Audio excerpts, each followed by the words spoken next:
How's it going, YouTube? Welcome back to another video on the channel. Today we have the board breaker tier list for the December 2022 format. Before we begin, make sure to leave a thumbs up on the video, subscribe if you're new as always, and yeah, board breakers. If you want 5% off any single or sealed product and want to support me and the channel, head over to tier0games.com and use code GALZO5 at checkout.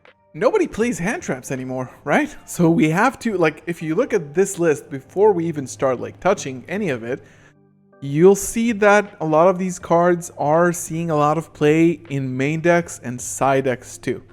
So I think that I really wanted to do this ahead of the current format, sort of like the end of the year, no new, like straight after a ban list, no YCSs, kind of like the dust has settled and we have like time to go over this and actually decide and understand what is going on. So we're going to start off with Lava Golem. So I'm going to be placing all of them in the experimental while I talk about them.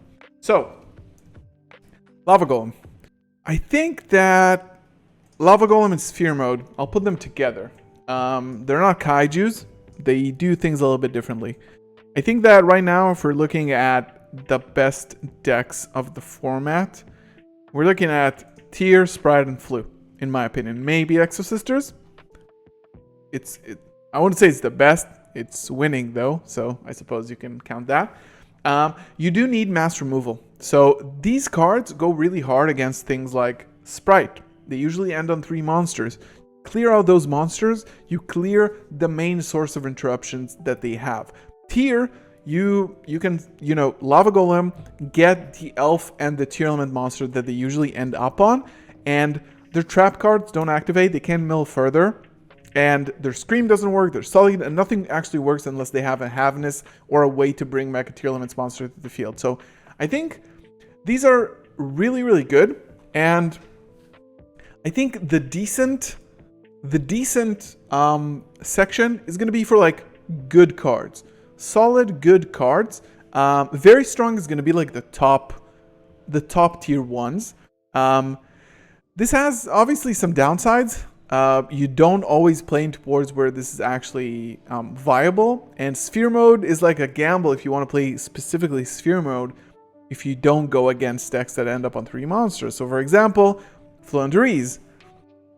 This special summons, this normal summons, so this is actually better against Flounder-Rees. But the problem is that you don't usually end on 3 monsters. So that's why it's not like a catch-all best, in my opinion.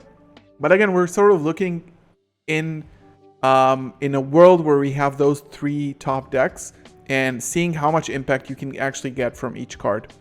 Kaijus. What is there to kaiju?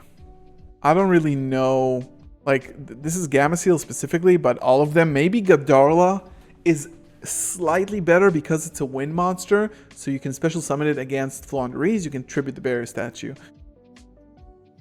Gamma-Seal? I don't really know. Kaijus in particular, all of them. There's no, like, towers currently, Dragoon isn't being played, you don't run against really strong monsters, you need much more, like, clearance in order to clear boards, and like one specific interaction isn't really good.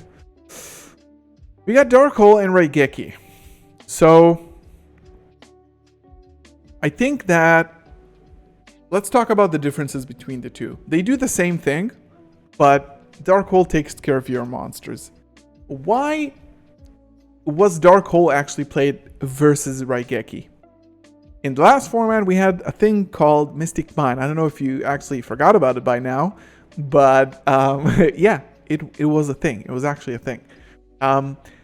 What you would do is Dark Hold your own field, get rid of it, clear both boards, and the turn Mystic Mine gets destroyed by its own effect. Now, it's kind of weird. These cards are really good against things like Flounder-Rees. You just pop this and you clear out the barrier statue. The problem is that you can they can still recover after it. Things like tier elements, you wouldn't want to do this to their board. Things like Sprite, it wouldn't really be effective because it's going to get negated. And different from Lightning Storm, they only serve one purpose. Lightning Storm does a little bit more. So I think that I'm going to leave these two in experimental right now. Dark Hole would have been decent with Mystic Mine around. I think these two kind of end up on the experimental, which is like the medium level one, because they're good, but they're not really catch-all at the moment. Dark Ruler no more. So again, if you look into the meta decks that we have now, this doesn't do much against tier limits, except for like maybe prevent the elf, just because they have back row, bestials, shufflers, field spell, all of those. Like they have every source of interaction. They have hand interaction, back row, field spell, graveyard, and on field, obviously. So Dark Ruler takes care of one of those 5 types of interruptions. It is still very good against things like tier limits, and I think it's the best against Sprite. But again, I wouldn't, like, if you don't really have room for this card, it's just decent, right? It's not very strong. It could be impactful against certain decks, but I wouldn't, like, this is not a must-play card in my opinion. Forbidden Droplet. I think this is going to be controversial because not every deck can run Forbidden Droplet, but I think Forbidden Droplet is going to be in the very strong category. I think the fact that this card cannot be responded to in specific scenarios, this card can clear out your own board, so it can get rid of locks that your opponent puts on your field, and you can use cards that you already activate in order to push through further into boards. So Forbidden Droplet, it's not seeing main deck play. It might be a side deck option. I specifically really like it as a side deck option because it's my only way of getting rid of things like Ibli and Ra's Disciple. You can dodge things like Scythe that people still play, and of course use your own cards to clear out your opponent's board. So in my opinion, and people might not agree on this specifically, let me know down in the comments if you don't, Droplet is very strong. And it also halves the attack and increases your way to push through boards. So like, you can't OTK through this, but you can definitely OTK through this. Lightning Storm. And by the way, I'm gonna put it over here because I think it's a little bit better than these two, and I think Sphere Mode is better than Lava Golem. So I'll make sure I do this. Lightning Storm, I'm going to put in the decent category, but I'm going to put it all the way here. You don't really want to destroy things. However, if you are playing against things like Flunder or Exosister, this game is sometimes an auto win. So it's a very, very strong card, but I don't think it's in the very strong category because it sometimes will be situational, in my opinion.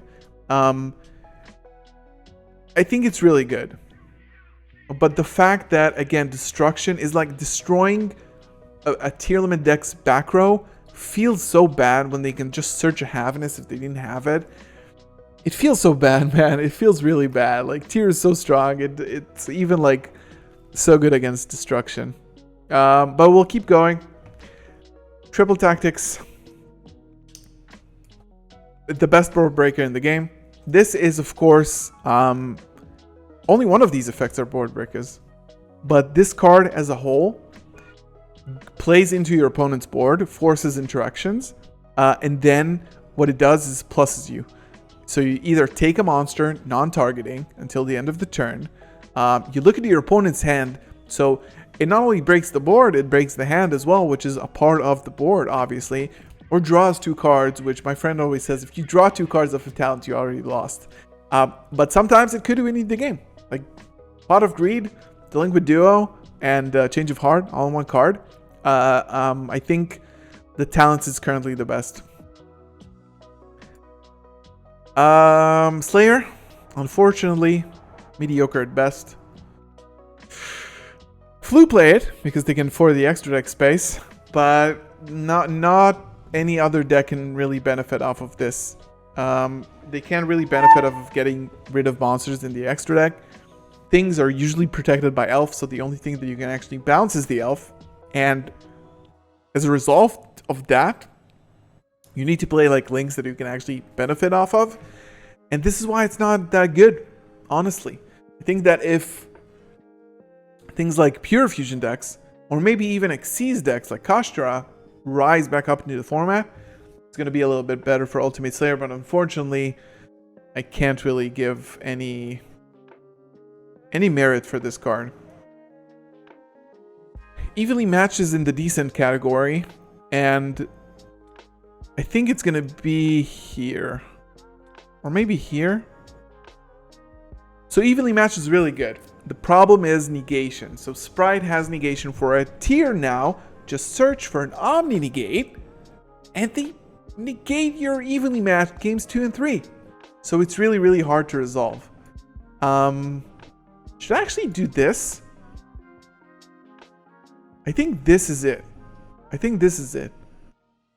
It's a super good card against Rogue. It's really insanely good against Rogue. But in terms of meta, I would even sometimes think twice. It's really hard because these two, they get interrupted by Bestials. If you have a Bestial on your field already and we are all playing them, it prevents you from going into Evenly and Lightning Storm. That's why it kind of like two contradicting strategies, I suppose. Pankratops will remain in experimental, and I think it's just like Kashtara, Fenrir, just like a better going second board breaker, gets you off a surge, banishes face down, which is much like a lot more different than you know, destroying, which has sometimes a great cost. So Fenrir is going to go here. It's not seeing a lot of play currently. I think it's less impactful than these two. But Fenrir is obviously in the decent category. Super Poly, it could be here maybe. This card is very, very strong, obviously. This card cannot be responded to. It takes away your opponent's field. It gets rid of things like Rule Kalos and Abyss Dweller during the draw phase, which I think is the biggest merit for this card. Maybe it's even here. This card does wonders against Rogue. It works against things like Sprite as well, because they run like, you know, the same attributes and same types. And overall, this card will always be very strong as a board breaker, especially in the format where you have so many fusion monsters and like good fusion monsters to summon off of this card, that it has to be in the very strong category. I think Change of Heart is going to be the top of experimental. It's good, don't get me wrong, but the fact that Elf prevents targeting, this card targets, and you can, you know, you can take the tier limits monster off of your opponent's board, so their monsters, their back row isn't active anymore. But unfortunately, if Elf is still on the field, he can still return cards like Chain of Havness from the hand or stuff like that. Same thing goes for Econ. Maybe Econ is actually here in things like Sprite. Super good card, very innovative, and I think that you know what? Let's put Mind Control here as well. Think that, you know, I suppose this will be the ranking of these three. The tribute value off of Econ is very good, because it prevents negation from things like Impermanent Soliac. So it actually pluses you while you like negging your opponent and letting your effects go through. While these two, like, you pay life points for this, fine, loses in time, but and it can attack and blah blah blah, it can be tributed. Change of Heart is a little bit better than that, but you're seeing like Change of Heart still not seeing a lot of play regardless. And Econ is like, you can play this to 3, it's chainable, it's really, really strong. So I think in the taking category, I think this might be the ranking. This works, but it's mediocre at best, and it's worse than Slayer. Kurakara might be like here. Like, what can he realistically do? Like, all the tiers monsters recycles themselves. You know, you can get rid of an elf and a blue maybe, but I don't know. I mean, I haven't seen anybody play this card. It's nuts. I don't know. I think that it will always have potential, but I think Kurikara and Slayer are like, maybe people bet on these too much, and I don't think these actually work. Chalice is gonna be like here, because who plays Chalice when you have things like Droplet, Econ, you know, quick chainables, and Alpha is gonna go like, I think it's gonna go here. It's good in decks that can run it, obviously. You can bounce it, summon it back again. You get the free monster on board. But again, it's just like one bounce. And usually this will just bait an interruption. And I don't think it's going to do more than that. Yeah, so this is the tier list. I'm pretty happy with this. I think like Forbidden Droplet is like maybe like this. You know? Let me know in the comment what it actually should be. I'm leaving it like this. These are all like such beautiful, awesome cards. Let me know down in the comments below what you actually thought about this list. What is your ranking based off of these board breakers? Let me know if you like what I did or disliked it. Leave a thumbs up on the video if you enjoyed it. Subscribe if you want to support further. Check out tierzerogames.com. Use the code GALZO5 at checkout to get 5% off your next purchase. And click the join button right below here if you want to get exclusive access to members-only live streams, members-only chats, awesome emotes, awesome badges for a very small price to support me and the channel. Click the join button below. Thank you so much for watching, and I'll see you in the next one. Peace.